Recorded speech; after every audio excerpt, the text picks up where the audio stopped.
जोहार, नमस्कार। बीच बहस में आज हम बात करेंगे, रिपीट करेंगे नए एक्सपर्ट्स के साथ आपराधिक न्याय प्रणाली विधि व्यवस्था में जो परिवर्तन किए गए हैं। 3 नए कानून लाए गए हैं, साक्ष्य अधिनियम, न्याय संहिता। इस तरह के जो चेंजेस हैं, उस चेंजेस का क्या प्रभाव पड़ेगा।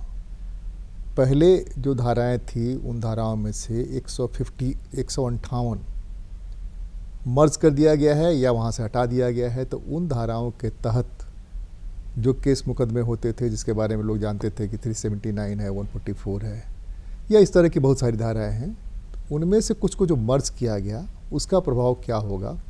पुलिस ऑफिशियल कितना तैयार है, कोर्ट कितना तैयार है, और लॉ में जो बच्चे पढ़ रहे हैं वहाँ पढ़ाई के स्वरूप में क्या चेंजेज आया है। पिछली बार हमने आपके साथ कुछ एक्सपर्ट्स के साथ बात की थी, कुछ बातें समझाई थी, कुछ चीज़ें रह गई थी, और चूँकि 1 जुलाई से लागू होना है, इसीलिए हम इस चीज़ को फिर से आपके सामने रिपीट कर रहे हैं।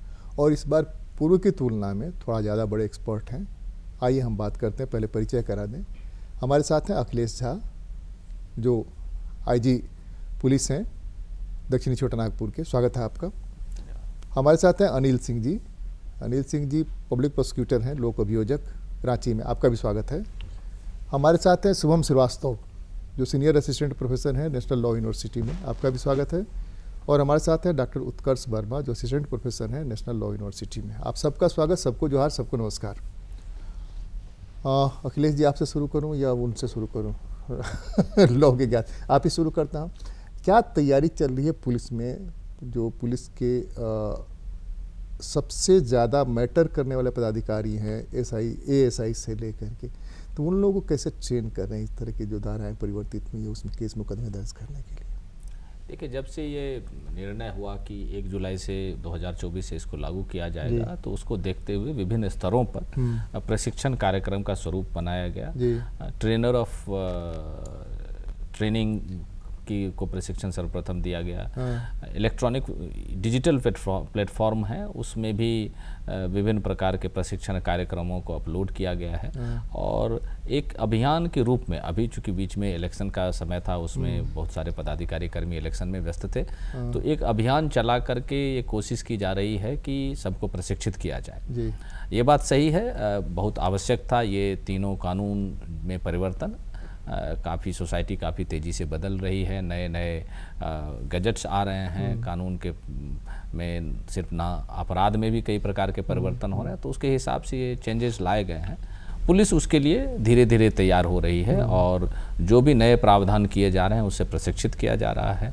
हमारे विभिन्न एजेंसियां हैं, जो ट्रेनिंग एजेंसियां हैं, BPRND हैं, NCRB हैं, उन लोगों के द्वारा भी विभिन्न प्रकार के ऐप बनाए गए हैं, जिसका उपयोग करके पुलिस पदाधिकारी और पुलिसकर्मी अपने आप को प्रशिक्षित कर सकते हैं। और साथ ही साथ जो भी रिसोर्स मटेरियल है, यदि 1 जुलाई से जब लागू होगी तो उसके बाद उसका उपयोग करके जो कानून किस प्रकार से प्रक्रिया को फॉलो करना है, किस धारा का उपयोग करना है, उस पर वो डिसीजन ले सकते हैं। तो पुलिस प्रशिक्षित हो रही है और धीरे धीरे तैयार हो रही है, और मुझे लगता है, पूर्ण विश्वास है कि 1 जुलाई तक आते आते पुलिस निश्चित रूप से तैयार हो जाएगी। एक चीज़ जो उसमें जानना है कि डिजिटल रिवोल्यूशन कहा जाता है, एक नया टर्म है। मैं मानता नहीं कि रिवोल्यूशन इस तरह का चीज़ है, रिवोल्यूशन का मतलब एकदम मैं अलग मानता हूँ। डिजिटल रिवोल्यूशन के बाद कुछ चेंजेज आए, उसके अनुरूप बनाने के लिए कि इसको साक्ष्य में लिया जाए, इसको साक्ष्य में लिया जाए, नहीं लिया जाए, उसमें जो चीज़ें थीं, तो नई जो अपराध संहिता बनी है या न्याय संहिता बनी है, उसमें किन चीज़ों को रखा गया है, किन चीज़ों को बदला गया है, क्या है? देखिए, इसमें काफ़ी सुविधाएं हुई है, जैसे डिजिटल चीज़ों का उपयोग करने का। यदि मान लीजिए हम विटनेस का स्टेटमेंट लेते हैं, तो उसमें डिजिटल मोड में स्टेटमेंट ले सकते हैं। और पहले, अभी भी वर्तमान में ये प्रथा तो रहेगी ही कि उसका हम स्टेटमेंट लिखित रूप से ले लेंगे, हालांकि उस पर सिग्नेचर उनका नहीं होता है। तो डिजिटल मोड में जब उनका हम स्टेटमेंट लेंगे तो उसकी वैल्यू, एविडेंशियली वैल्यू पे तो कमेंट नहीं करूंगा क्योंकि उसमें कोई चेंज नहीं हो रहा है, लेकिन मुझे ये लगता है कि जब वो न्यायालय में प्रस्तुत होगा, न्यायालय में देखा जाएगा, तो उसको कहीं ना कहीं उस पर ज़्यादा लोड रहेगा। इसके अतिरिक्त जब हम ट्रायल प्रणाली में जाते हैं तो ट्रायल में ऑडियो विजुअल तरीका से भी ट्रायल के क्रम में विटनेसेस हो सकते हैं, और अक्सर ये हमारे यहाँ होती है कि पदाधिकारी एक जगह से दूसरे जगह बदल के चले जाते हैं, उनको जब एविडेंस देना होता है, चाहे डॉक्टर्स हों, पुलिस ऑफिसर्स हों या अन्य लोग हों, तो उनको ऑडियो विजुअल मोड से उनका गवाही कराना या ज़्यादा आसान हो जाएगा। तो ये सब सारी सुविधाएं निश्चित रूप से, साथ ही साथ साइंटिफिक मोड ऑफ इन्वेस्टिगेशन में भी काफ़ी इम्प्रूवमेंट आएगी। मीडिएशन में एक चलता है वर्चुअल मोड, चलता था कहें बहुत हद तक, जो कोरोना पीरियड था। कोरोना पीरियड खत्म हुआ तो फिर आ गया कि नहीं, आपको आमने सामने ही करना है, वो नहीं रहेगा, उसकी मान्यता नहीं रहेगी। तो ये कन्फ्यूजन ये चलता रहता है कि उसमें जाएं, वर्चुअल में जाएं, नहीं जाएं, और उसका कितना भरोसा होगा, कितना नहीं भरोसा, जबकि सबसे आसान है वो। इस एक्ट में अब तो उन्होंने ये कह दिया है कि आप उसमें भी एविडेंस दे सकते हैं। तो कहीं पर भी पहले मान लीजिए जब हम लोग, मुझे याद आ रहा है कि हम लोग प्रयास कर रहे थे स्टेट गवर्नमेंट के तरफ से कि डिजिटल में कम से कम जो एक्यूज्ड को है, जो हमारे ड्रेडेड एक्यूज्ड हैं, उनकी पेशी digital mode, audio visual mode में हो जाए, वीडियो कॉन्फ्रेंसिंग से हो जाए, तो उसके लिए अमेंडमेंट लाया गया था। तो वो अमेंडमेंट की जरूरत, जेल से तो हो जाता है, हो जा रहा है क्योंकि पोस्ट अमेंडमेंट हुआ है। तो अब ये गवाही के केस में भी हम लोगों के पुलिस के तरफ से काफ़ी डिमांड थी, तो निश्चित रूप से इसका फ़ायदा मिलेगा। और हमारे साथ पब्लिक प्रोसिक्यूटर साहब हैं, ये भी बताएंगे कि जो गवाही को जल्द पूर्ण कराने में और ट्रायल को जल्द संपन्न कराने में निश्चित रूप से इसका फ़ायदा होगा। अनिल जी, आप बताएं, मूल रूप से 3 संशोधन हुए हैं जी, हैं, क्या है वो संशोधन और उससे क्या फ़र्क पड़ने वाला है आने वाले दिनों में? देखिए, संशोधन का तो मेन ऑब्जेक्ट ये था कि ब्रिटिश पीरियड का ये कानून था, काफ़ी पुराना था, बीच बीच में आवश्यकता के अनुसार अमेंडमेंट्स आए, लेकिन जब हम ओल्ड लॉ को देखते थे, आईपीसी से आईपीसी एविडेंस को, तो हमें कॉलोनियल की बू आती थी हर जगह, UK, United state of America, documentary evidence में। तो प्योर भारतीयता का जो है, भारतीयों के द्वारा भारतीयों के लिए बनाया गया कानून, ये वर्तमान कानून जो ये जुलाई से लागू हो रहा है वो होगा। इसमें जो है 3 बात पर देख, चूँकि जैसे जैसे विकसित विकासशील देश मेरा होता गया, ऑफेंस का भी मोड चेंज होता गया, तरह तरह के मॉडस ऑपरेंडी आ गए, क्राइम का मोड जो है चेंज हो गया, साइबर क्राइम जैसे नए अपराध आ गए, इसी तरह ऑर्गेनाइज्ड क्रिमिनल्स आ गए जो लैंड ग्रैबिंग करने लगे। तो इन सब चैलेंजेस से निपटने के लिए हमारे जो पुराने कानून थे वो बहुत सक्षम नहीं थे। ऑर्गेनाइज्ड क्राइम्स को जो हम ओल्ड सेक्शंस में ही प्रोसिक्यूशन जो होता था, हमारी पुलिस, चूँकि अल्टीमेट रिस्पॉन्सिबिलिटी पुलिस पर होती है कि हम जो है समाज को भयमुक्त रखें। पुलिस जो वर्तमान कानून था उसी से मुकदमे को फाइट करती थी, जो बहुत ही सक्सेस नहीं हो पा रहा था और कहीं न कहीं कानूनी बाधाओं में पहुंचकर अंत में एक्विटल का रेशियो जो है बढ़ा देता था। अब हम चूँकि अपराध की पहचान कर चुके हैं, उन्हें चिन्हित कर चुके हैं, हमें मैनर ऑफ द अकरेंस पता है, तो हमारे पुलिस कप्तान जो है अब नए नए जो कानून, जैसे कुछ जो इंट्रोड्यूस हुए हैं, जैसे ऑर्गेनाइज क्राइम हो गया, ये ऑर्गेनाइज क्राइम से निपटने के अलग सेक्शन हो गए, अपराध को नया तरीके से डिफाइन किया गया, और मोस्ट जितने भी बड़े बड़े अपराध हैं, ऑफेंसेज हैं, उसको इसमें इंक्लूड कर दिया गया। अब ये गैंगेज, पहले क्या होता था कि हम 120 भी लगाते थे, आपराधिक षड्यंत्र करके अपराध करना, और उसका प्रूविंग मोड डिफरेंट होता था, और थोड़ा सा भी अगर कहीं चैन टूटा तो कुटल हो जाता था। अब हमें प्रूव करना है कि 2 ही एलिमेंट प्रूव करना है कि ये आपराधिक गैंग के सदस्य हैं, इनकी किसी मेंबर, सभी के द्वारा किसी एक के द्वारा काम किया गया, अपराध किया गया। मैंने पूरा गिरोह उसमें शामिल, पूरा गिरोह होने की जरूरत भी नहीं है। अगर हम ये प्रूव कर दें कि ये जो है ऑफेंस किया है और वो ऑर्गेनाइज गैंग का एक मेंबर है, सारे मेंबर जो उसमें थोड़ा सा भी रोल अदा किए होंगे वो कन्विक्ट हो जाएंगे। इट मे बी कि नहीं भी किया हो किसी ने, नहीं वो नहीं, देखिए वो तो हमको रिफ्लेक्ट हो जाता है केस के फैक्ट से। जैसे कि अब देखिए, होना जरूरी भी नहीं है, मोबाइल का जमाना है, एक आदमी फॉरेन में रहकर भी इंडिया में क्राइम कर सकता है। बिल्कुल तो पता ही है। अब वो फॉरेन में रहकर इंडिया, अच्छा ऑर्गेनाइज क्राइम ऐसा नहीं है कि हम एक बार में ला दें, जो ऑर्गेनाइज क्राइम्स के लिए हमें प्रूव करना पड़ेगा कि प्रीवियस क्रिमिनल। इसको थोड़ा सा हम लोग ऐसे बात कर लें, जैसे कि आपराधिक संहिता को न्याय संहिता बना दिया गया जी, तो आपराधिक संहिता को सीआरपीसी जो न्यायिक संहिता बना, तो उससे क्या फर्क आया? देखिए, एक तो देखिए इंडियन पेनल कोड वो इंग्लिश नेम था, हाँ ठीक, अब ये बीएनएस कर दिया गया। तो जब बीएनएस कर दिया, भारतीय न्याय संहिता, अरे भाई तो आप बीएनएस कह रहे हैं, हम तो न्याय संहिता बनाया जिन्होंने, वो तो न्याय संहिता भारतीय न्याय संहिता बनाई ना, तो बीएनएस में बदल ही गया ना, फिर तो वही अंग्रेजी वाला चला गया ना। नहीं, देखिए आप कस्तूरबा जी के नाम पर बहुत सारे स्कूल हैं, आप कहिएगा कस्तूरबा गांधी विश्वविद्यालय KGBK, ये क्या है KGBK? बना कस्तूरबा के नाम पर, भारत के नाम पर बना, तो भारतीय न्यायिक प्रणाली संहिता रहने दीजिए ना। लेकिन हम तो वहीं जाएंगे कि हम वो 3 गो अक्षर पकड़ेंगे, 3 गो अक्षर पकड़ के कहेंगे। तो जो मोटो था वो मोटो इससे नहीं पूरा होता। जो आप कह रहे हैं भारतीय न्याय संहिता भारत के लिए, भारतीयों के लिए बनाया गया, तो जैसे ही भारत के द्वारा जैसे ही आप 3 वर्ड जोड़ते हैं तो 3 लेटर करते हैं तो गड़बड़ा जाता है मामला। चलिए हो सकता है, आपकी तरफ आते हैं। चलिए आप उत्कर्ष जी, आप जो पढ़ा रहे थे, जो पढ़ के आए और अब जो पढ़ा रहे हैं उसमें क्या अंतर है?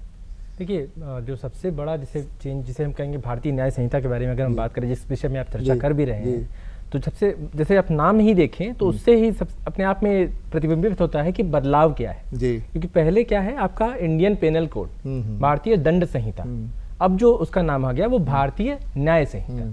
तो एक शिफ्ट देख सकते हैं, एक चेंज देख सकते हैं दंड के फिलॉसफी से न्याय की फिलॉसफी की तरफ। तो इसको भी इन्होंने कहा कि हम अब एक तरह से पूरा अपराध शास्त्र की पूरा के हिसाब से अगर हम इसको देखें तो एक बहुत बड़ा बदलाव इसमें नजर आता है। और वो चीज आपके जितने सारे बाद में जो ऑफेंसेस में चेंज लाए गए, जितने सारे चेंजेस, जैसे मान लीजिए कुछ ऑफेंसेस को उन्होंने हटा दिया, पुराना जो आईपीसी था उसमें से कई सारे ऑफेंसेस को हटा दिया और कुछ नए ऑफेंसेस को लेके आए हैं। ये सारी चीजों से प्रतिबिंबित यही होता है कि वो न्याय की तरफ एक मूवमेंट करने की कोशिश है। थोड़ा बताएं कुछ जी, प्रकाश डालें कि किनको हटाया जी, बताता और जो नए लेकर किसको हटाया और किनको। देखिए, पहले तो एक चीज समझ लीजिए कि ज्यादातर काफी हद तक काफी सारे प्रोविजंस तो जो कि पुराने वाले आईपीसी में थे वो अभी भी आपकी भारतीय न्याय संहिता में है। हालांकि कुछ बदलाव, इंपॉर्टेंट बदलाव उसमें ये कह सकते हैं कि उनका नंबरिंग कुछ चेंज हो गया है, प्लस दूसरी चीज आप कह सकते हैं कि उसका कुछ उसमें डिग्री ऑफ पनिशमेंट बढ़ा दिया है। क्या है, नंबर चेंज करने से क्या फर्क पड़ेगा?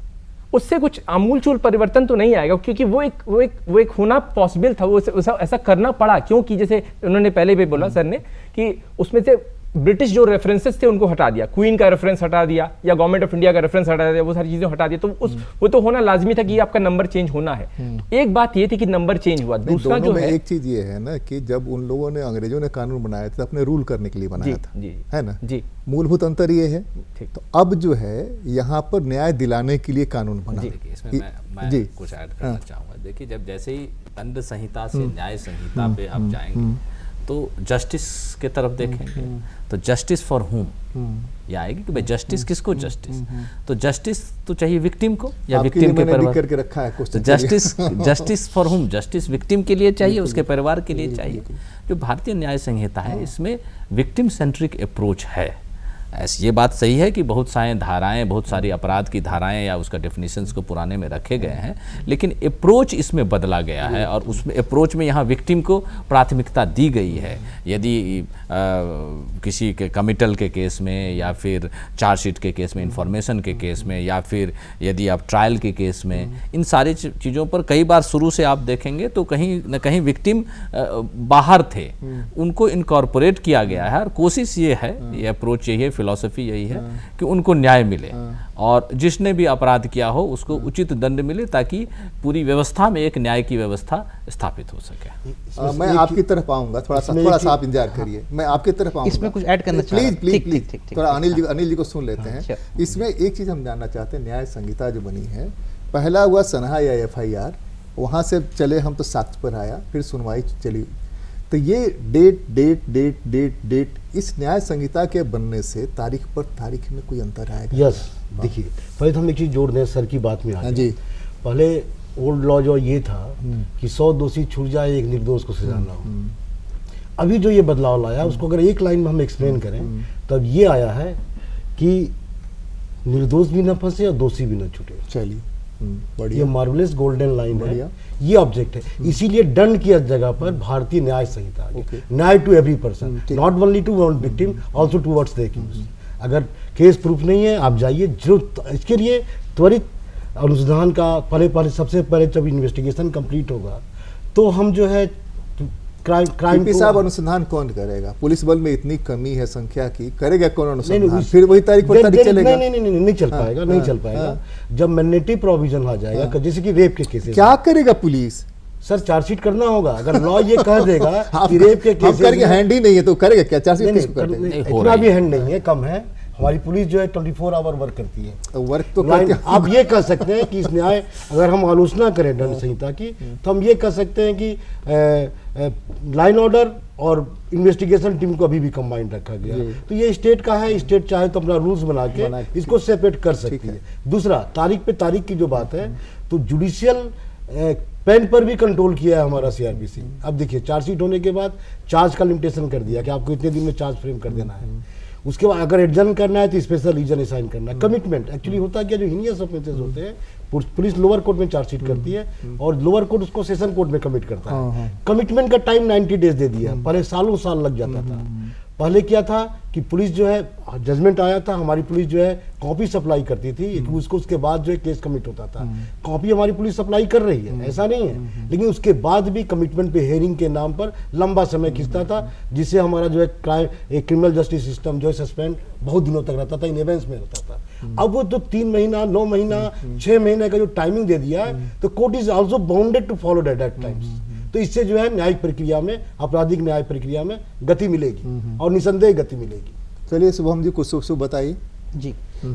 एक बात मैं इसमें ऐड करना चाहूँगा, जो न्याय की बात है यहाँ पे, भारतीय न्याय संहिता, अगर हम इसमें जैसे बोलते हैं कि क्रिमिनल जुरिस्प्रूडेंस में जाए, तो जस्टिस का मतलब ये नहीं है सिर्फ हम विक्टिम को जस्टिस दिला रहे हैं। जस्टिस का मतलब ये भी है, इसका एक ब्रॉडर पर्सपेक्टिव ये है कि one gets what he deserves, जो इसको जो ड्यू है वो उसको मिलना चाहिए। विक्टिम को ड्यू ये है कि उसके खिलाफ जो अपराध हो गया उसका उसको भरपाई की जाए, और अक्यूज्ड जो उसमें संलिप्त पाया गया उसको भी सजा दिलाई जाए। ये भी जस्टिस का पहलू है। तो जस्टिस और एक रिफॉर्मेशन के साथ में इसको जोड़ा गया है। तो अब देखेंगे कि भारतीय न्याय संहिता में एक नया तरह का पनिशमेंट का जोड़ा गया है, जिसको हम कहते हैं कम्युनिटी सर्विस। कि कुछ छोटे अपराध जो हैं, जैसे कि मान लीजिए कोई व्यक्ति है जो शराब पी करके सड़क पे न्यूसेंस क्रिएट करता है, उस केस में कम्युनिटी सर्विस को जोड़ा गया है।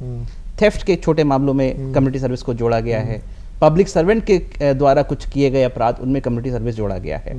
इसको कैसे इम्पोज किया जाएगा, कैसे एग्जीक्यूट किया जाएगा, इसका अभी विश्लेषण करना थोड़ा मुश्किल है, पर हो सकता है कि जैसे मान लीजिए किसी ने ट्रैफिक वायलेट किया, तो उसको ट्रैफिक रूल्स उससे इम्पोज करवाया जाए चौराहे पे खड़ा करके।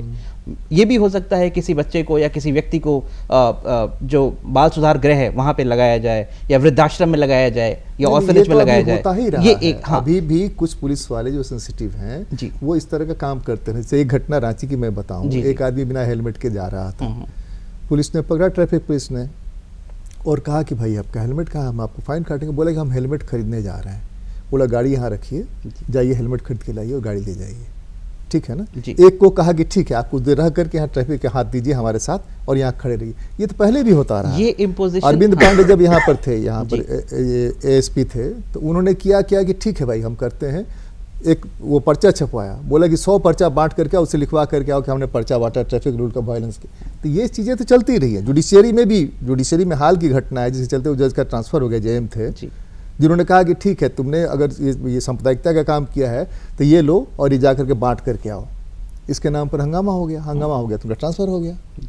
तो ये तो रहा है, जेल में भी रहा है, पहले भी रहा है। पता नहीं, मुझे नहीं पता, क्योंकि मैं आप लोगों की तरह एक्सपर्ट नहीं हूँ कि ये कानून से जुड़ा हुआ था कि नहीं, और अब कानून में जुड़ गया है, ये अंतर हो सकता है। जी हाँ, अभी यहाँ पे स्पष्ट तौर से जी कानून में लिख दिया गया है कि एक्ट हो गया, कि कोर्ट के पास पावर है कि ऐसी चीजें करवाई जा सकती हैं। पुलिस के द्वारा जो अभी तक किया जा रहा था या कोर्ट के द्वारा किया जा रहा था, उनके पास एक्स्ट्राऑर्डिनरी पावर्स है, वो इम्पोज कर रहे थे सिलेक्टेड केसेस में। पर यहाँ पे एक कोर्ट के पास एक्सप्रेस पावर मिल गई है कि कोर्ट इस चीजों को कर सकती है इन सारे मामलों में। एक बात, और इसके पहले से आगे बढ़ूं मैं, मतलब मुझे ऐसा लगता है कि हमारे जो दर्शक हैं वो सिर्फ वो नहीं है जो कानून के जानकार हैं, वो ऐसे भी हैं जो कानून बिल्कुल नहीं जानते। तो मैं चाह रहा था कि इन तीन, लेकिन हम तो मान के चलते हैं, न्यायालय भी मान के चलता है कि वो कानून जानते होंगे, तभी तो उनको होता है कि आपने कानून का वायलेशन किया, चलिए हम आपको पनिश करते हैं। जी, लेकिन पब्लिक के इंफॉर्मेशन के लिए मैं 2-3 चीजें बताना चाह रहा था कि जो हमारा भारतीय न्याय संहिता है उसका मतलब क्या है। किसी भी देश में, विकसित देशों में जी कानून रहता है कि उसमें लिखा रहता है कि ये सारे कार्य आप कर सकते हैं, ये कार्य आप नहीं कर सकते। Do and don'ts. तो डूज एंड डोंट्स जो होते हैं हमारा वो न्याय संहिता है। और मान लीजिए यदि कोई व्यक्ति ऐसा अपराध करता है, ऐसा कार्य करता है जो उसमें लिखे गए पैरामीटर्स में सूट नहीं करता, तो उसमें सजा का प्रावधान किया गया है। फिर अपने पास है क्या, इंडियन कॉन्स्टिट्यूशन, भारत का संविधान। वो क्या कहता है कि अपने पास जो है यदि आप किसी को सजा देना चाहते हैं तो उसमें उसका लिबर्टी कॉम्प्रोमाइज होगा। तो बिना किसी प्रक्रिया के जो जस्ट एंड फेयर है आप किसी को सजा नहीं दे सकते। तो हमें चाहिए एक प्रक्रिया जो जस्ट एंड फेयर हो। तो हमारे पास क्या बनाया नया कानून, भारतीय नागरिक सुरक्षा संहिता। ठीक, अब यदि हम किसी को दोषी ठहराना चाहते हैं कि उसने ये कार्य किया या ये कार्य नहीं किया, तो बगैर सबूत के तो हर कोई निर्दोष है। तो कानून तो चलता है सबूत के ऊपर, इसलिए हमने बनाया भारतीय साक्ष्य अधिनियम। इस साक्ष्य अधिनियम में वो सारे चीजों का विवरण किया गया है जिन चीजों को कोर्ट मानता है, वो सारे सबूत जिनके बेसिस पे फैसला सुनाया जा सकता है। ये 3 नए कानून हैं। ठीक, अब इसमें ये बात उठती, जैसे आप लोगों ने चर्चा की अभी कि पहले दंड संहिता था, अभी न्याय संहिता है। एक शिफ्ट आया है वहाँ पे। दूसरा शिफ्ट जो आया है आपको मैं बताना चाहूँगा, BNSS, भारतीय नागरिक सुरक्षा संहिता, जिसमें बहुत सारे बदलाव किए गए हैं और विक्टिम पर्सपेक्टिव, विक्टिम को पार्टिसिपेशन का बहुत स्कोप दिया गया है। जैसे कि अगर आप देखें, आपने बोला पुलिस थाने पे जाना है, हमको परेशानी होगी, जाना नहीं चाहते, तारीख पे तारीख, तो यहाँ पे देखिए कि अभी जो है आपको थाने जाने की जरूरत नहीं। ये सबसे बड़ा बदलाव है कि आप इलेक्ट्रॉनिक माध्यम के जरिए घर बैठे FIR लॉन्च करा सकते हैं। एक ये बड़ा बदलाव है। दूसरा अहम बदलाव ये है कि पहले कई बार लोगों को ऐसी परेशानी फेस करनी पड़ती थी कि मान लीजिए सफ़र कर रहे हैं या ट्रेन से यात्रा कर रहे हैं और रास्ते में मान लीजिए ट्रेन में आपका कुछ अनहोनी हो गई आपके साथ, तो अब अपराध ये FIR लिखाने किधर जाएंगे आप, जहाँ ट्रेन डेस्टिनेशन पे पहुंची वहाँ जाएंगे। वहाँ के SHO साहब बोलेंगे कि मामला तो उस थाने का था, हमारे थाने का मामला नहीं, हम FIR नहीं लिखेंगे। तो ये चीज़ ख़त्म कर दी गई। अब आपकी धारा 173 स्पष्ट तौर पर कहती है कि हर पुलिस स्टेशन में बगैर किसी जुरिस्डिक्शन के उनको FIR लिखनी होगी यदि मामला कॉग्निजेबल केस से रिलेट करता है। एक ये बड़ा बदलाव है। वो 0 FIR के रूप में, 0 FIR को अभी स्टैट्यूटरी रिकॉग्निशन दे दिया गया। FIR का स्टेशन हटा दिया, वो हटा दिया गया। 0 FIR तो मणिपुर वाले केस में बहुत सारे 0 FIR फॉरवर्ड नहीं करेगा, FIR हो गया वो। तो कंटिन्यूइंग बेस में तो आ ही जाएगा। पहली बार FIR CRPC में नया जो BNSS है उसमें 0 FIR के कंसेप्ट को एक्सेप्ट किया है। ये मेरा कहना, ये चेंजेस आया। और 1-2 बदलाव हैं जो बहुत अहम हैं हमारे प्रोसिक्यूशन और पुलिस को स्ट्रेंथन करने के लिए जो किए गए हैं, कि हर वो मामले जिनमें 7 साल से ऊपर की सज़ा है वहाँ फॉरेंसिक इन्वेस्टिगेशन को मैंडेटरी किया गया है। मुझको ऐसी उम्मीद है कि जब फॉरेंसिक इन्वेस्टिगेशन साथ में होगा किसी भी क्राइम को इन्वेस्टिगेट करने में, स्पष्ट तौर से मुझे उम्मीद है कि यहाँ पे लोगों को सज़ा या जस्टिस दिलाया जा सकेगा। जैसे PP साहब कह रहे थे, सजा का रेशियो बढ़ेगा। इसके लिए खैर अभी राज्य सरकारों को बहुत काम करना पड़ेगा, इसलिए उसमें 5 साल का समय दिया गया है कि 5 सालों में FSL को और स्ट्रेंथन किया जाए, मोबाइल लैब्स हैं उनको और स्ट्रेंथन किया जाए, जिससे कि आप इन्वेस्टिगेशन स्टार्ट कर सकें। और राज्य सरकारों को बोला गया है इस पे नियम बनाएं। एक ये अहम बदलाव है इसमें। एक्चुअली सीन ऑफ क्राइम पे FSL एविडेंस प्रेजेंट रहता है और FSL का एस्टेब्लिशमेंट प्रॉपर नहीं है। अगर मेरे पास मोबाइल लैब और टेक्नीशियन हर जिले में हो तो तुरंत घटनास्थल पर पहुंचकर इंपॉर्टेंट एविडेंस कलेक्ट हो सकता है। अपने स्टेट की बात करें तो बहुत कमजोर है इसमें। तो इसमें एक्ट में ही लिखा हुआ है कि अगर आपके पास नहीं है तो अगर बगल के स्टेट से आप कॉपरेशन लें और 5 साल के अंदर, जैसा कि मेरे फ्रेंड बोले, 5 साल के अंदर आप अपना इस्टेब्लिश कर लीजिए। तो बिग टाइम दिया हुआ है और एक्सपर्ट्स थी दूसरे एक्सपर्ट्स को तैयार करते हैं। और कलेक्शन ऑफ एविडेंस जो है एक आर्ट है जो हमारे जो है अभी तो युद्ध स्तर पर प्रशिक्षण चल रहा है। मैं बता दूं हमारे प्रोसिक्यूशन कैडर में भी मास्टर ट्रेनर्स तैयार हो रहे हैं और डिस्ट्रिक्ट लेवल में जो है अभी, जिससे मेरे यहाँ रांची में 2 मास्टर ट्रेनर्स तैयार हुए हैं। एक की प्रत्येक डे की ड्यूटी है पुलिस लाइन में जाके हमारे पुलिस अफसर्स को ट्रेनिंग दे रहा है। अच्छा। और हमारे पुलिस अफसर को भी जो है इंपॉर्टेंट ट्रेनिंग्स मिल रही है। हमारे सर भी जो है ट्रेनिंग लेकर ट्रेनिंग अब दे रहे हैं। तो डिस्ट्रीब्यूशन एंड नॉलेज की चीज़ें बांटने से बटेगी और करने से और इम्प्रूवमेंट आएगा जब काम प्रारंभ करेंगे। इसी में ऐड करना चाहूँगा, आपका जो ITS है यहाँ पे होतवार में, इन्वेस्टिगेशन ट्रेनिंग स्कूल, वहाँ पे हमारे लॉ यूनिवर्सिटी से प्रोफेसर्स रेगुलरली जा रहे हैं। मैं भी इस पे पार्टिसिपेट किया। पुलिस ऑफिसर्स को ट्रेन किया गया है, मास्टर ट्रेनर्स को ट्रेन किया गया है कि वो अपने हर जिले में जाएंगे जिस जिले में है वो, और वहाँ पे पुलिस ऑफिसर्स को ट्रेन करेंगे न्यू क्रिमिनल लॉस के लिए। ये एक तो चुनौतियों से लड़ने के लिए हमारी सरकारी हम तो दर्शकों को यह बताना चाहते हैं, चुनौतियों से लड़ने के लिए तैयार हैं, हम दर्शकों को यह बताना चाहते हैं इससे फर्क क्या आएगा, त्वरित न्याय पाने। हाँ। मैं थोड़ा सा इसमें ऐड करना चाहूँगा, न्याय क्या है पहले तो ये समझना होगा। न्याय किसके लिए क्या है ये देखना बहुत ज़रूरी है। किसी भी समाज में हर तरीके के वैल्यूज़ होते हैं, सामाजिक, आर्थिक, राजनीतिक, बहुत सारे मूल्य हैं। उनके हिसाब से समाज का एक कॉन्शियस बनता है, उसके बेसिस पे उसका कानून बनाया जाता है। उसके बेसिस पे उसका कानूनों के बारे में भी जब हम बात करेंगे, कानूनों का हमेशा कहेंगे आपका निर्माण करेंगे, उसका विखंडन करेंगे, उसका पुनर्निर्माण करेंगे। ये एक अनवरत चलते रहने वाली प्रक्रिया है। तो उसी हिसाब से, उसी कॉन्टेक्स्ट में अगर हम देखें तो ये बदलाव जो हमने लेके आए भारतीय न्याय संहिता, उसमें कई बदलाव लाए। जैसे कुछ एग्जांपल्स दूंगा तो आपको और ज्यादा क्लियर होगा यहाँ पे। जैसे एक चीज है, जैसे कि जेंडर न्यूट्रलाइजेशन। उत्कर्ष जी, हम जो हमारे जो दर्शक हैं, जी जरूर, मूल रूप से उनको समझाना और बताना चाहते हैं। हम लोग इंटेलेक्चुअली डिस्कशन, मैं बता रहा हूँ आपको, मैं थोड़ा सा जी प्लीज, है ना, उस ढंग से आप बताएं कि वो समझे कि उसको एफआईआर करने से लेकर न्याय पाने में कितनी आसानी होगी। तो मैं प्लीज इनको पूरा कर लीजिए। हाँ, आप पूरा करिए, अपनी बात पूरी करिए। तो मैं क्या कह रहा था, मैं ये कह रहा था जैसे जो कि बदलाव लाए गए हैं जो कानूनों में, वो बहुत महत्वपूर्ण है। वो महत्वपूर्ण क्यों है? जैसे सर ने कहा, एकदम सही कहा कि किसके लिए न्याय? न्याय केवल विक्टिम के लिए नहीं, न्याय केवल एक्यूज्ड के लिए भी, उसको क्या डिजर्व करता है। वो हम लोग टर्म होता है हमारा जस्ट डिजर्ट्स, कि जो वो डिजर्व करता है उसको वो मिलना चाहिए। तो वो उसको पनिशमेंट ज्यादा भी नहीं मिलनी चाहिए, उसको कम भी नहीं मिलनी चाहिए, और ऐसी भी ना हो कि जो उसको बिल्कुल, मान लीजिए कि आप एक, जैसे कहते हैं एक प्रिंसिपल है कि 100 गुनाहगार छूट जाए मगर एक बेगुनाह को सजा नहीं मिलनी चाहिए। तो ये वही बात है। पीपी साहब ने तो उसको बदल दिया जी। पीपी साहब ने कहा कि बेगुनाह, ये क्या 100 गुनाहगार छूट गए, माफ करिएगा, 100 गुनाहगार, उन्होंने बदल दिया। बताइए अपना फ्रेज बताइए, नया फ्रेज। नया फ्रेज ये है कि गुनाहगार भी न बचे और निर्दोष भी न फंसे। ये अब नया फ्रेज है। इसको ऑब्जेक्ट देखिए, क्रिमिनल ट्रायल को गतिशील बनाने में, प्रभावशाली बनाने में 2 एजेंसीज अगर वर्क करें तो वो गतिशील प्राप्त करेगा। जैसे आपने कहा कि इन्वेस्टिगेशन डिले हुआ तो न्याय कहाँ से मिलेगा? तो इसमें लिमिटेशन, असल चीज वही है। असल चीज ये है कि जहाँ से हम शुरू करते हैं, एक आदमी पुलिस को देखते हुए डर जाता है। पुलिस फ्रेंडली नहीं है। कुछ स्टेट में हो सकता है, कुछ जगह हो सकता है, जो हमने भी देखा है, कुछ व्यक्ति विशेष हो सकते हैं जो हो सकते हैं, लेकिन ओवरऑल जो है पुलिस डराने की चीज है कि पुलिस से डरिए, ठीक है ना। दूसरा ये कि हमारे साथ कुछ हो गया, जैसा कि क्या नाम है, शुभम जी ने कहा कि ट्रेन में अगर हमारे साथ घटना घट गई तो हमको इंतजार करें और वहाँ जाकर कहें कि नहीं ये मामला यहाँ हमारे साथ हो चुका है ऑलरेडी, नहीं ये मामला तो आसनसोल का बनता है, आप मिजाम में कैसे कर रहे हैं, यहाँ थोड़े होगा। तब हम बताएं कि भाई हमारे मित्र हैं, फलाना उस चीज को रिजॉल्व किया गया है। अब आप कहीं रिजॉल्व हो गया कि आपको ये नहीं कहा है कि आप किस थाने में एफआईआर होगी, आप जिस थाने में जो से संबंधित एफआईआर कराना चाहते हैं वो जा करके एफआईआर अपनी घटना बताइए, आपके साथ हुआ क्या बताइए, और वो निश्चित रूप से आपके वो that will be transferred to the concern. आपको नहीं जाना है, अब पुलिस खुद एक्ट करेगी। देखिए इसमें पुलिस को गतिशीलता बनाया गया। मैं आपको बताता हूँ कहाँ कहाँ चेक किया गया। ऐसा नहीं है, पुलिस को भी चेक, इन्वेस्टिगेशन को भी चेक किया गया। जैसे आप जैसे कई मामले देखते होंगे, निसंदेह जो है राजनीतिक दबाव पड़ता है, पुलिस सबसे अधिक झेलती है, इसमें कोई दो राय नहीं है। पुलिस पे चेक किया गया। देखिए हर ऑफेंसेस के कॉन्ग्रेस लेने का एक लिमिटेशन पीरियड है।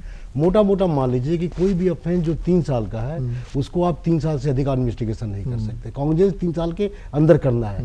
अगर पुलिस नहीं कंप्लीट कर पाएगी तो टाइम बार्ड केस हो जाएगा। अब बड़े ऑफेंसेस की बात करते हैं।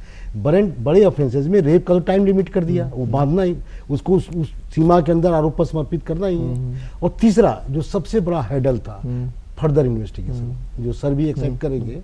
होता क्या था कि कृषि प्रेशर की वजह से या नए तथ्य की खोज के लिए फर्दर इन्वेस्टिगेशन का प्रोविजन 173 सब क्लॉज 8 में था, और वो एक बार अलाउ हो गया, फिर सालों साल पेंडिंग रहता। थोड़ा सा 173 को आप विस्तृत रूप से प्रकाश डालिए। यस, 173 क्या होता है कि चार्जशीट सबमिशन का प्रोसेस बताया गया। चार्जशीट आप सबमिट कीजिएगा तो किस कॉलम में कितने एक्यूज का नाम रहेगा, कौन कौन से आप एविडेंस प्रोड्यूस कर रहे हैं वो रहेंगे, किन किन एविडेंस के माध्यम से आप प्रोसिक्यूशन को प्रूव करना चाहता है वो मेंशन रहेंगे।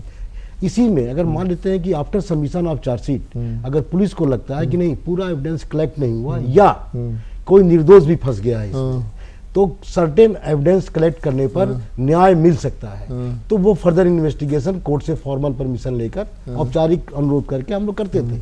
लेकिन होता क्या था कि उस फर्दर पर इन्वेस्टिगेशन जो है वो कभी समाप्ति नहीं होता था। इस नए सीआरपीसी में 3 महीने का समय दे दिया, 90 डेज का, कि 19 डेज में आपको फर्दर इन्वेस्टिगेशन कंप्लीट कर ही लेना है, उसके बाद फिर परमिशन नहीं मिलेगा। तो ये जो इन्वेस्टिगेशन को जो इम्पोर्टेंट इसलिए है कि हमारी इन्वेस्टिगेशन को एक टाइम लिमिट कर दिया गया। कोई भी हीनियस क्राइम है, अगर फर्दर इन्वेस्टिगेशन में केस जाता है, पुलिस को 3 महीने 90 दिन के अंदर चार्जशीट फर्दर इन्वेस्टिगेशन अपना कंप्लीट करना है। इसी तरह जब पुलिस की चार्जशीट कंप्लीट हो गई तो कोर्ट्स में टाइम लिमिट बांध दिया है। अभी एक जजमेंट आया है सतेंद्र अंटिल वर्सेस, जो काफी हाईलाइटेड है, उसमें कहा है कि बेल पिटिशन जो एक्यूज का उसको 7 डेज के अंदर आपको डिसाइड कर लेना है, 14 डेज के अंदर आपको एंटीसिपेटरी बेल डिसाइड कर लेना है। ये टाइम लिमिट्स है। देखिए पूरे एम को जब हम अचीव करते हैं तो कोई भी इंस्टीट्यूशन तो जो दिख रहा है। मेरे मन में एक सवाल है कि कोई भी ट्रेन समय पर तब पहुंचती है जबकि ट्रेन के गार्ड से लेकर ड्राइवर, स्टेशन मास्टर से लेकर के और तमाम लोग जो हैं ना उसमें अलर्ट मोड में रहें और वो लोग हों वहाँ पर, वो लोग हों वहाँ पर। हम बार बार ये कह रहे हैं। अब जैसे एक चीज़ मैं बताता हूँ आपको, जितने धरना प्रदर्शन होते हैं या आचार संहिता का टूटन होता है, मजिस्ट्रेट देखता है, मजिस्ट्रेट जाकर के वहाँ कहता है कि नहीं हमको याद नहीं है, उसने FIR दर्ज कराया और मजिस्ट्रेट जाके वहाँ पर हॉस्टाइल हो जाता है, यहाँ नहीं हमने देखा ही नहीं। एक नहीं हजारों मामले इस तरह के होते हैं, हर चुनाव में होता है। धरना प्रदर्शन में विपक्ष का है तब अलग स्वरूप है, केस कर दिया, और जब सत्ता पक्ष में तो कोई परिवर्तन नहीं हुआ है। वो तो नहीं परिवर्तन, हम ये कह रहे हैं कि स्तर पे हॉस्टाइल जो होना है उसका, जो जिस मजिस्ट्रेट ने देखा और FIR करा है वही जाकर कह दिया हमको याद नहीं है, दरोगा जी को याद नहीं है। एडमिनिस्ट्रेटिव स्तर पर कार्रवाई होती है, हम लोग रिपोर्ट करते हैं उनको, स्तर पर ही उसका हाँ उसका है। देखिए एक चीज और मैं बताऊंगा, हम बात तो करते हैं फॉल्स प्रोसिक्यूशन भी तो होता है। तो फॉल्स प्रोसिक्यूशन में अगर मान लीजिए कोई लड़का या कोई भी व्यक्ति 2 साल जेल में रह गया, एक्विटल हो गया, तो फॉल्स प्रोसिक्यूशन को भी चेक करने के लिए कुछ तो 2 साल का आप क्या देंगे? अब नया जो चेंज किए हैं तो 2 साल उसका जो जीवन गया वो 2 साल का क्या करेंगे? निर्दोष का जो 2 साल काटा वो लेचेज अगर फॉल्स, तो वो अभी भी लॉ तो एग्जिस्ट कर ही रहा है। आप फॉल्स प्रोसिक्यूशन का सेपरेट केस कीजिए फॉर कंपलसेशन। अखिलेश जी, हम पूरा का पूरा जो इंफ्रास्ट्रक्चर है आपका, पुलिस इंफ्रास्ट्रक्चर, उसमें पब्लिक प्रोसिक्यूशन भी शामिल है, सब लोग मिला करके। हाँ नहीं है अलग, लेकिन आपके मदद के बगैर वो कुछ नहीं कर सकते और उनकी मदद के बगैर आप कुछ नहीं कर, जुडिशियरी कुछ नहीं कर सकती है। ये दोनों अंग है। हाँ, तो ये हम कह रहे हैं कि इसमें पूरे चेंजेस से नागरिक सुरक्षा संहिता, ये न्याय संहिता और साक्ष्य अधिनियम, इसमें क्या बदलाव मैंने आपको दिखता है कि अगले 3-4 महीनों में कुछ दिखने लगेगा? जुलाई से हम 30 जून को ख़त्म कर रहे हैं, तो जुलाई से दिखने लगेगा, 3-4 महीनों में, दिसंबर तक दिखने लगेगा कि इस परिवर्तन से ये चीज़ हुआ। इसमें एक तो पहले तैयारी करनी पड़ेगी पुलिस ऑफिशियल्स की। देखिए जो भी परिवर्तन हुआ, मैंने शुरू में ही कहा, वो परिवर्तन की आवश्यकता महसूस की जा रही ठीक है, विभिन्न स्तरों पे महसूस की जा रही थी। तो भारतीय नागरिक सुरक्षा संहिता की जब हम बात करें तो ये सब कोई, आपने भी कहा कि सबको ये चाह रहा था कि ये FIR के लिए हमको एक जगह से दूसरे जगह ना भेजा जाए, तो उसको इनकॉर्पोरेट किया गया है। अब सारी चीज़ें हम लोग बैंक के माध्यम से काम करते हैं, बैंक नहीं जाते हैं, इलेक्ट्रॉनिक मोड में ट्रांसफ़र करते हैं, तो उसको भी इनकॉर्पोरेट किया गया कि आप इलेक्ट्रॉनिक मोड में भी FIR दर्ज करा सकते हैं। 3 दिन के अंदर आपको उसमें खाली सिग्नेचर करना पड़ेगा। इसके अतिरिक्त सिग्नेचर कहाँ जाके करना पड़ेगा? थाना, उस पर्टिकुलर थाना में जाकर के आपको, आपको तो ईमेल भेजे हैं तो आपको जाकर, लेकिन अगर डिजिटल सिग्नेचर है आपके पास तो अभी उसका उसमें इनकॉर्पोरेट नहीं किया गया, उसमें जाकर के आपको FIR साइन करना पड़ेगा, क्योंकि आपका तो स्टेटमेंट फिर लेगा। FIR की प्रथम स्टेज में होता है FIR दर्ज करने के बाद कि आपका जो भी कंप्लेनेंट है उसका स्टेटमेंट लेगा, तो आप क्या कह रहे हैं, तो इसलिए उसका सिग्नेचर आवश्यक है। इसके अतिरिक्त जो बहुत सारे प्रावधान जो हम लोगों को जरूरी महसूस हो रहे थे, जैसे एक और बड़ा इम्पोर्टेंट प्रावधान इन्होंने इस बार ऐड किया है कि 3 years to 7 years के जो पनिशमेंट वाले अपराध हैं, उसमें ललिता देवी का जजमेंट था, उसको भी मुझे लगता है उसमें बहुत सारे, उसको स्टेट ऑफ यूपी का था, तो उसमें उसको इनकॉर्पोरेट किया गया है कि 3 to 7 years के पनिशमेंट के केस में आपको ये थाना प्रभारी को with the permission of concern SDP और DSP कि वो इंक्वायरी कर सकता है कि pre FIR registration preliminary inquiry वो कर सकता है, जिस ढंग से FIR होता था हाँ, वो कर सकता है, और उसमें भी उसको 14 दिन के अंदर निर्णय लेना। तो जो भी हम लोगों ने देखा, जैसे आपको मैं बता रहा हूँ अपराध के पर्सपेक्टिव से देखें तो अर्बन सेंटर में बहुत सारे चेन स्नैचिंग की घटनाएं घटित होती थी, तो उसको लोग कभी 379 में करते थे, कभी 392 में करते थे, कभी 356 यूज करते थे, तो उसके लिए अलग एक सेक्शन का प्रावधान कर दिया गया। इसके अतिरिक्त आजकल आप देख रहे हैं जो जैसे स्टेट डेवलप करते हैं तो ऑर्गेनाइज्ड क्राइम, एक्सटॉर्शंस के गैंग होते हैं, लैंड ग्रैबिंग्स होते हैं, ड्रग्स के कार्टेल होते हैं, एंटी नेशनल एलिमेंट्स होते हैं जो कि डिफरेंट प्रकार से अपराध करते हैं, तो ये महसूस की जा रही थी। और आपने देखा होगा कि कई सारे स्टेट्स हैं जैसे UP, Maharashtra, Gujarat and for that matter Karnataka में भी ऑर्गेनाइज्ड क्राइम के लिए सेपरेट कानून की व्यवस्था की थी, तो सभी राज्यों में इसकी आवश्यकता महसूस हो रही थी, तो एक ऑर्गेनाइज्ड क्राइम को डिफाइंड करके उस पर पनिशमेंट का प्रावधान किया गया। इसके अतिरिक्त भी छोटे से छोटे चीज़ों पे हम लोगों ने महसूस किया था कि अब मान लीजिए कि कई लोग पब्लिक सर्वेंट को प्रेशर डाल करके कि भाई आप ये काम नहीं करिएगा तो हम सिर्फ एमोलेट कर लेंगे, उसके लिए कोई अपराध नहीं था, उसको कहीं अपराध डिफाइन नहीं था, वो भी अपराध के रूप में डिफाइन किया गया। तो इसमें प्रयास की गई है। एक और हम चीज़ समझना चाहते हैं, इस बदलाव से उन लोगों को जो 1-2 साल के लिए सजा हो जाती थी, नौकरी के लिए परेशानी हो जाती, नौकरी नहीं मिलेगी, जेल चले गए हैं, तो ये जो नया कानून बना है उस कानून से अगर कम्युनिटी सर्विस करके उनको वो किया जाता पनिशमेंट किया, उससे क्या फर्क पड़ेगा? जैसे अन्य लोगों ने भी आपको बताया कि पनिशमेंट का प्रावधान होता है कि भाई सिंपल इम्प्रिजनमेंट होगा या रिगरस इम्प्रिजनमेंट होगा या फिर फाइन होगा, तो उसके एक कंपोनेंट में, पनिशमेंट के कंपोनेंट में community service for the first time में ये जो आएगा ये वो ऐड होगा क्या उसके, ये कहना है ट्रीटेड एज ए कन्विक्शन, हाँ, लेकिन it will be treated as a conviction. इसके अतिरिक्त जैसे स्टेट को बहुत सारे पावर और भी दिए हैं, जो कम्यूटेशन का पावर है, यदि अप टू 7 इयर्स का पनिशमेंट है तो उसको कम्यूटेशन इन फाइन या कम्युनिटी सर्विस का भी प्रावधान किया गया है। इसके मतलब कोशिश मुझे जो महसूस हो रही है कि जिन चीज़ों में पुलिस को या प्रोसिक्यूशन को या जुडिशियरी को या फिर पब्लिक को ये लग रहा था कि भाई ये प्रावधान बेचैन है, कुछ कहना चाहते हैं शुभम जी, बताइए। 2-3 चीज़ें निकल के आई इसमें मैं बोलना चाह रहा था कि जो 1 जुलाई से लागू होगा वो सिर्फ नए मामले पे लागू होगा जो 1 जुलाई के बाद हो रहा है। वो मैं आने वाला था लेकिन अभी नहीं, लास्ट में चलिए, ठीक है। एक बात और दूसरी बात, ये जो कम्युनिटी सर्विस वाला है वो कन्विक्शन तो होगा, और जो आपका सवाल आया कि नौकरी चली जाती है, ये हो जाता है, नहीं, नौकरी चली नहीं जाती, नौकरी नहीं मिलेगी, नौकरी नहीं मिलेगी, क्योंकि वो धरना प्रदर्शन में शामिल था, उसको पनिशमेंट मिला, तो पनिशमेंट के बाद आप नौकरी नहीं मिलेगी, ट्रीटेड एज ए कन्विक्शन, ये तो स्पष्ट है, एक फॉर्म ऑफ पनिशमेंट, वो भी एक एडिशनल फॉर्म है। और इसका कारण ये है, देखिए ये इसको देखने की जरूरत है कि ये ज्यादातर उन्हीं अपराधों में रखा गया है जहां पे 1 साल या 2 साल का सजा का प्रावधान है, बड़े अपराधों के लिए नहीं रखा गया है। 1-2 साल भी नहीं, जो मैक्सिमम मोटर व्हीकल एक्ट उससे रिलेटेड ट्रिपल्स एक्ट के लिए नहीं, 1-2 अपराध हैं जिसमें 2 साल तक की सजा है। 5,000 रुपए तक की जो चोरी है अपने एक दिन से हो जाएगा, अप टू इस तरीके की कुछ अपराध है जिनमें तो इसका है मतलब यही कि जो फर्स्ट टाइम ऑफेंडर, पहले ये था ना कि जैसे आप खड़ा करा दिए, खड़े रहिए, आप 2 घंटे खड़े रहिए, 4 घंटे खड़े रहिए, ये भी एक punishment. That act was not approved by the law. Now the approval is present. Actually वो कम्युनिटी सर्विस नहीं हुआ, हमारे यहाँ criminal have to do something for the community.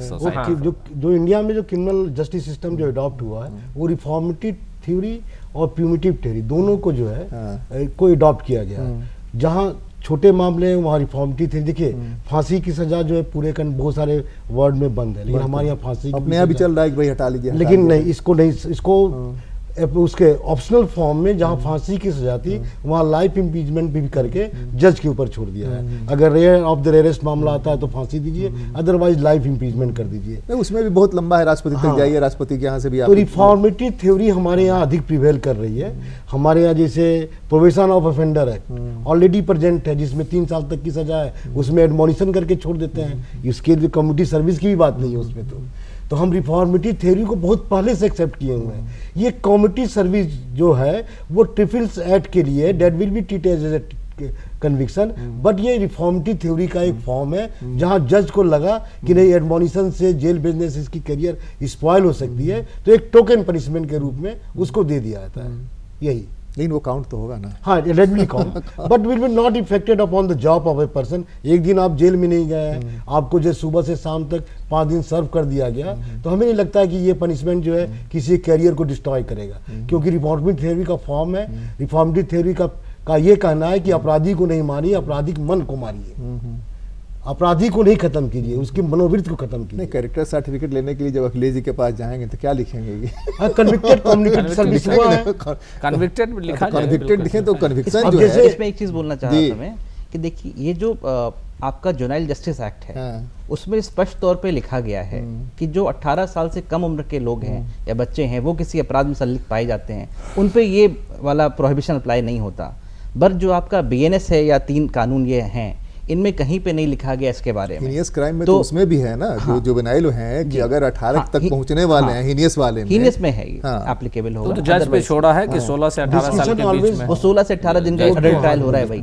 पर यहाँ पे क्योंकि स्पष्ट तौर से नहीं लिखा गया तो हम इसको यही मानेंगे कि ये कन्विक्शन है। बिल्कुल। और ये बात जो नौकरी वाला मामला है कि आप जब भी कहीं सरकारी नौकरी की अप्लाई करते हैं वहाँ लिखा रहता है कि have you been found guilty और convicted for any kind of offence like this, तो अगर उस श्रेणी में आता है तो आपको यस लिखना ही होगा वहाँ पे। तो ये हम इसको नहीं कह सकते कि नया कानून उसको बचा रहा है। अब जैसे कि पीपुल्स अब थोड़ा हम लोग साक्ष्य अधिनियम पर बात करें। हाँ, बताएं। ये पीपुल्स रिप्रेजेंटेशन एक्ट में डिस्क्वालीफाइड एमपीज एमएलए के लिए जब उनको पनिशमेंट 2 साल तक की, अगर इससे कम की पनिशमेंट लड़ सकते हैं, इस तरह कोई लॉ बनेगा फिर, क्योंकि कम्युनिटी सर्विसेज न्यू पनिशमेंट है और उसको किस उसका नेचर का एक्ट उस कितना रिफ्लेक्ट करेगा उस पर्सन पर, वो रूल से बनेगा फिर नया इस पर। लेकिन पनिशमेंट है, राइटली बोल रहे हैं, it will be treated as a punishment. आप अपनी बात पूरी करिए। हाँ, मैं यही बताना चाह रहा था, हो गया मेरा। आप साक्ष्य अधिनियम पे आएंगे तो उस पर मैं चर्चा साक्ष्य करूंगा। अधिनियम पर ही बात हम करना चाह रहे हैं कि साक्ष्य अधिनियम जो है जी। उसके नए ये क्या नाम है संहिता बनने से क्या फर्क पड़ेगा?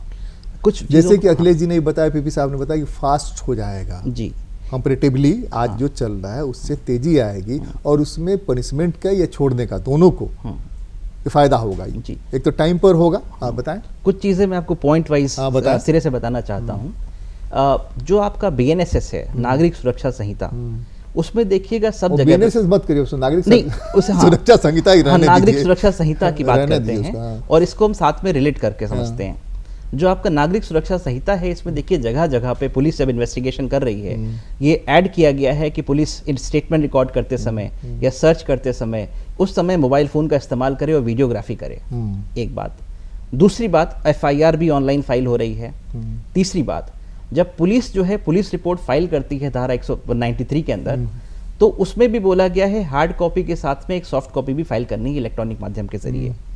चौथी बात, समन जो डिलीवर होंगे, अब से समन पुलिस को जा करके भटकने की जरूरत नहीं है। एक अच्छा पहल है कि समन भी ऑनलाइन डिलीवर किए जा सकते हैं मोबाइल फोन पे या ईमेल एड्रेस के जरिए। ये 4 चीजें होगी जो हमारी, ये अरेस्ट कर रहे हैं आपको, वीडियोग्राफी करनी है, ये 4-5 चीजें हैं जहाँ पे हर जगह आपको मिलेगा कि स्पष्ट तौर से लिखा गया है टेक्नोलॉजी का इस्तेमाल किया जाए। ठीक, अब हम आते हैं साक्ष्य अधिनियम पे। क्योंकि हमारा देश आज इतना विकसित हो चुका है, प्लस इंटरनेट का दौर है कि आप एक क्लिक, बटन के क्लिक से जो है पूरे देश भर में आप इंफॉर्मेशन फैला सकते हैं। तो साक्ष्य अधिनियम को दुरुस्त करने की कोशिश की गई है कि हर जगह पे टेक्नोलॉजी और इलेक्ट्रॉनिक एविडेंस को जोड़ा गया है। जो आपका डॉक्यूमेंट होता था अभी तक हार्ड कॉपी में, पेन पेपर पढ़ते थे, उसी श्रेणी में हमने इलेक्ट्रॉनिक रिकॉर्ड को भी रखा है। इलेक्ट्रॉनिक रिकॉर्ड को साधारण भाषा में अगर हम समझें कि वो सारी चीज़ें जो कि हम इलेक्ट्रॉनिक माध्यम से कर रहे हैं, जिसमें मशीन इन्वॉल्व हो रही है, उसको हम इलेक्ट्रॉनिक रिकॉर्ड के दायरे में लाते हैं। ओके। तो सारी चीज़ें जो हैं अब डॉक्यूमेंट के अंदर हैं, एक बात। दूसरी बात आपका आता है जो एविडेंस, साक्ष्य। साक्ष्य की परिभाषा को भी जो अमेंड किया गया है और ये बोल रहे हैं कि वो जितने भी इलेक्ट्रॉनिक फॉर्म ऑफ एविडेंस हैं, किसी भी तरह से हो, चाहे वो ओरल हो या रिटन फॉर्म में, उसको अगर हम इलेक्ट्रॉनिक माध्यम के जरिए से पुलिस रिकॉर्डिंग कर रही है, वो सारी चीज़ें उसको हम साक्ष्य के दायरे में लाते हैं।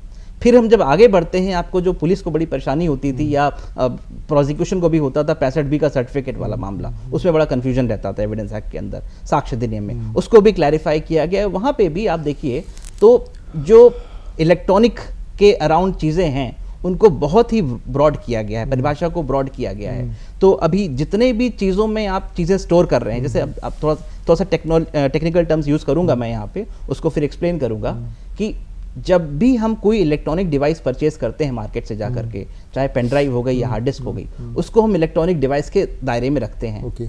उसमें यदि हमने कुछ मान लीजिए कॉपी कर दिया, जैसे सीसीटीवी कैमरा है, उसने डीवीआर में कुछ रिकॉर्डिंग स्टोर की, अभी मान लीजिए किसी व्यक्ति ने उस डीवीआर को इरेज करने की कोशिश की, उसमें कुछ रिकॉर्ड हुई घटना, उसको हम इलेक्ट्रॉनिक रिकॉर्ड मानेंगे, इलेक्ट्रॉनिक डिवाइस नहीं मानेंगे। अच्छा। क्योंकि उसमें अब लिख दिया गया, जो भी रिकॉर्डिंग हुई उसमें स्टोर हो गई।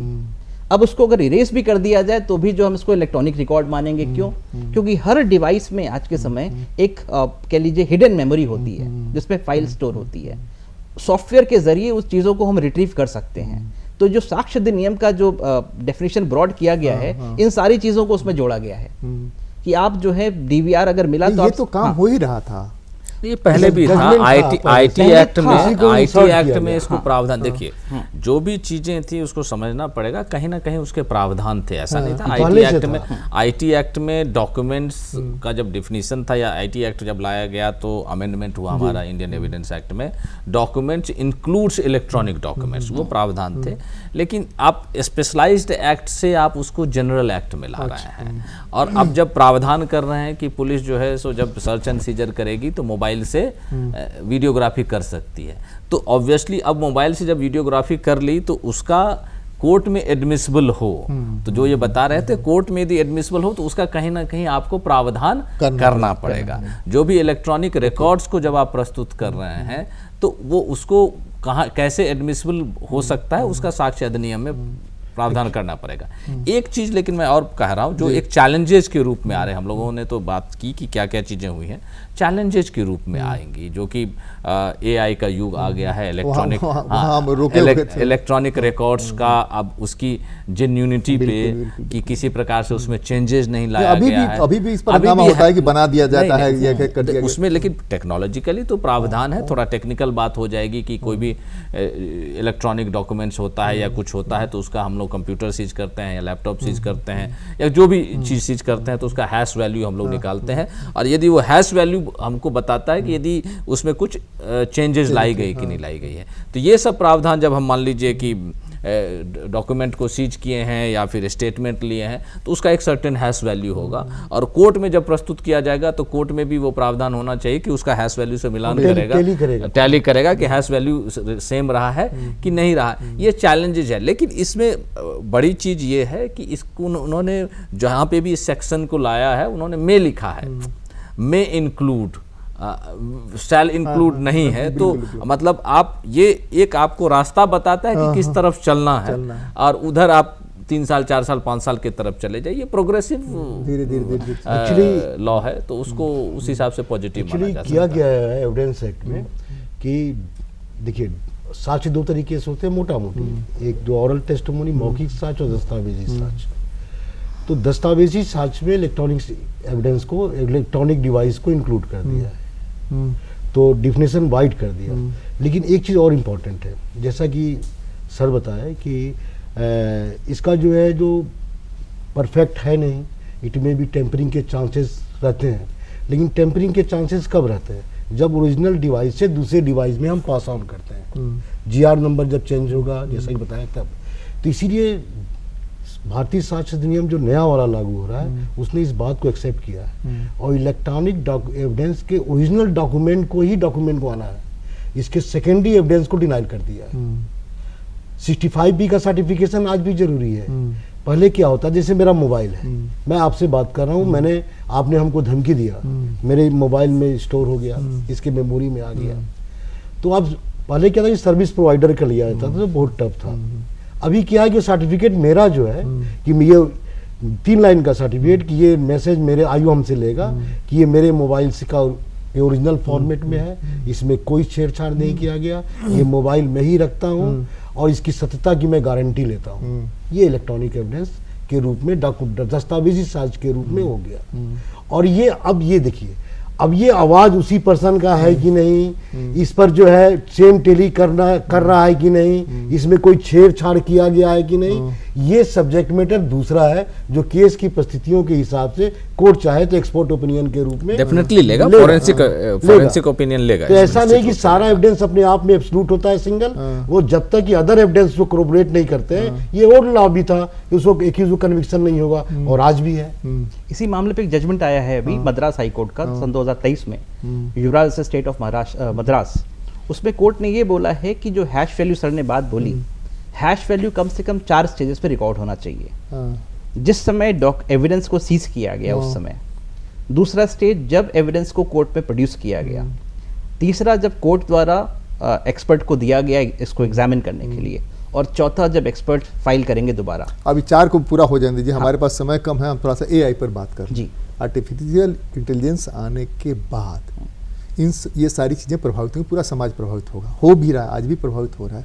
उससे क्या फर्क पड़ेगा जो संशोधन हुए हैं? जी, ये जो मैं बता, हमारे पास समय बहुत कम है। जी हाँ, तो ये जो मैं हैश वैल्यू की बात कर रहा हूँ ना, देखिए एआई से पॉसिबिलिटी है कि आप चीज़ों को मैनिपुलेट कर सकते हैं, चेंज कर सकते हैं, पर जब आप चेंज कर रहे हैं तो हमारे एक्सपर्ट्स हैं इतने कि उसको पता कर सकते हैं। तो ये जो यहाँ पे फॉरेंसिक का रोल बहुत अहम होगा कि जब आप लैब में टेस्ट करेंगे या सॉफ्टवेयर का इस्तेमाल करके उसको चेक करेंगे, आप तुरंत पता कर सकते हैं कि वो नकली है, एआई द्वारा बनाया गया है, या वाकई में वो एक असली साक्ष्य है। देखिए, इस विषय में मैं आपको 2 बात बताता हूँ। एविडेंस जो है कलेक्शन ऑफ फैक्ट्स है। देखिए, डिवाइस में इंसिडेंटली एक्सीडेंटली भी कोई चीज़ स्टोर हो सकता है और इंटेंसली भी स्टोर किया जा सकता है। अब जैसे कोई क्रिमिनल है, वो सड़क पे भाग रहा है, सीसीटीवी कैमरा उसका एक को कैच कर रहा है, ये सिचुएशन, और मैं अपने मोबाइल से किसी खींचा हूँ, दोनों की सिचुएशन में अंतर है। जो CCTV camera at the time of counting of face, जो एक ओवरटेक जो का एक ही ट्रांजेक्शन हो गया है, तो इसमें सीसीटीवी कैमरा थर्ड आई का वर्क करेगा, और सीसीटीवी कैमरे के आधार पर ही सोर्स टेस्टिमोनी, अगर वो जस्ट एंड प्रॉपर कन्विक्शन हो सकता है, लेकिन मेरे मोबाइल पे लिया हुआ उसमें जो है डाउट क्रिएट हो सकता है। इवन सीसीटीवी हो या मोबाइल हो, एक स्टेप वो रहेगा कि वो सीसीटीवी की जो फुटेज है उसको सीज किए जाएंगे और उसको प्रॉपरली सीज करा के फॉरेंसिक ओपिनियन मांगा जाएगा कि जो रिकॉर्डिंग है वो जेन्युइन रिकॉर्डिंग है, ये किसी एआई द्वारा जनरेटेड रिकॉर्डिंग नहीं है। तो वो वहाँ पर आपके फॉरेंसिक एक्सपर्ट का रोल आएगा। मोबाइल में भी यदि रिकॉर्डेड है तो सही में उसका रिकॉर्ड किया गया है, ऐसा तो नहीं है कि उसका इमेज क्रिएट कहीं से ला करके इमेज क्रिएट करके कराया जाएगा। वो चैलेंजेज होंगे, लेकिन वो मेरे हिसाब से वो चैलेंजेज फॉरेंसिक एक्सपर्ट के पास होंगे, वो उसको रिजॉल्व करेंगे। और वैसे जनरली अगर प्राइम फेसी अगर हमको देखना है तो सीसीटीवी कैमरा जो रोड में रखे हैं वो हमारे पुलिस कंट्रोल के अंदर है, हमारा कंट्रोल रूम है, मेरा टेक्निकल सेल है, उसकी जर्नलिज्म का सर्टिफिकेट दे सकता है। और कोर्ट में अगर डिबेट होगा तो कोर्ट चाहे में वो उसको अपना फॉरेंसिक एक्सपर्ट उस पर ले सकता है। हमारा समय खत्म हो रहा है। 3 नए बदलाव जो 1 जुलाई से लागू होंगे, भारतीय न्याय संहिता, भारतीय नागरिक सुरक्षा संहिता और भारतीय साक्ष्य अधिनियम। इससे जो हमारे सभी एक्सपर्ट बैठे हुए चारों, इसके पहले जो एक्सपर्ट्स हैं, सबका कहना है कि पूरी की पूरी न्यायिक प्रणाली में क्रांतिकारी परिवर्तन होगा और लोगों को, दोनों पक्ष को न्याय मिलेगा। वो जिसके साथ गुनाह हुआ है और जिसने गुनाह किया है, कोई बचेगा नहीं। आज तो बस इतना ही, अगली बार मिलते हैं, किसी और मुद्दे पर चर्चा करते हैं। बहुत बहुत धन्यवाद, आभार, नमस्कार, जोहार।